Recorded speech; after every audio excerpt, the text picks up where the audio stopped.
భూముల్ని ఆక్రమించడానికే ధరణి బయటికి రాకూడదనే విఆర్ఓలను తొలగించారు.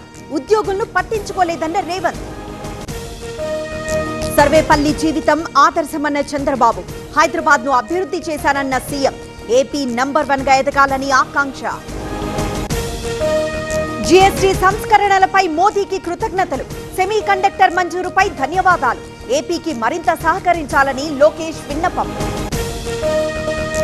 ఇవాళ 11,181 మెట్రిక్ టన్నుల యూరియా వచ్చింది. రేపు మరో 9,039 మెట్రిక్ టన్నులు వస్తుంది. అదనపు సేల్ కౌంటర్లు పెట్టాలన్న తుమ్మల. మెడికల్ కాలేజీలపై ఏర్పాటుపై విమర్శలు. ప్రైవేటు పరం చేస్తున్నారన్న వైసీపీ నేతలు. ఫ్రీ సీట్లను అమ్మకానికి పెట్టారని ఆరోపణలు. మెడికల్ కాలేజీలపై వైసీపీ విమర్శలు.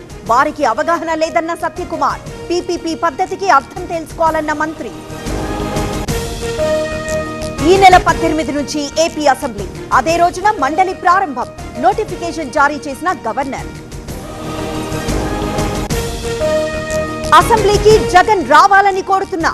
ప్రతిపక్ష హోదా కోసం పిల్లాడిలా మారాన్ చేస్తున్నారు. AP deputy speaker Raghurama Krishna Raju. అవినీతి పరుండని ఆరోపణలు చేస్తున్నారు. మహా అయితే అరెస్ట్ చేసి జైల్లో పెడతారు. అంతకంటే ఇంకేం చేస్తారన్న అంబటి.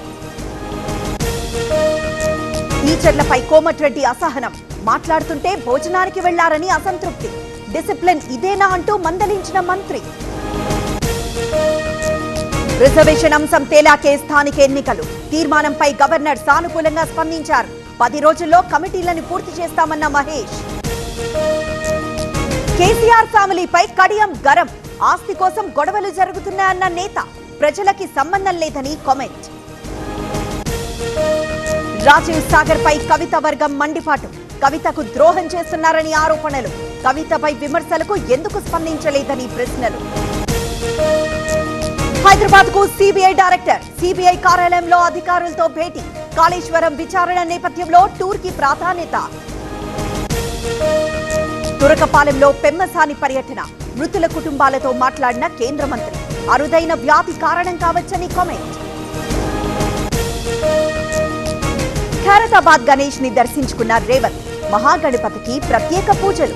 మత సామరస్యానికి హైదరాబాద్ ప్రతీక అన్న సీఎం.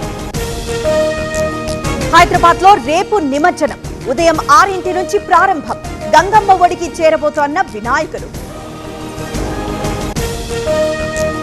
డీజేలపై పోలీసుల ఆంక్షలు. సెపరేట్ రూట్ లో ఎత్తైన విగ్రహాలు. హైదరాబాద్ లో భారీ బందోబస్తు. భద్రాద్రిలో నవరాత్రి వేడుకలు. కలెక్టర్, ఎస్పీల తొలి పూజలు. దర్శనం కోసం తరలి వచ్చిన నేతలు. చిక్కుల్లో హీరోయిన్ శిల్పా శెట్టి, శిల్పా దంపతులపై లుకౌట్ నోటీసులు. వ్యాపారిని 60 కోట్లకి మోసం చేశారని కేసు. నిమజ్జనం వేళ ముంబైలో హై అలర్ట్. ఆత్మాహుతి దాడులు చేస్తామని వాట్సాప్ మెసేజ్. లష్కరే జిహాదీ పేరుతో హెచ్చరికలు.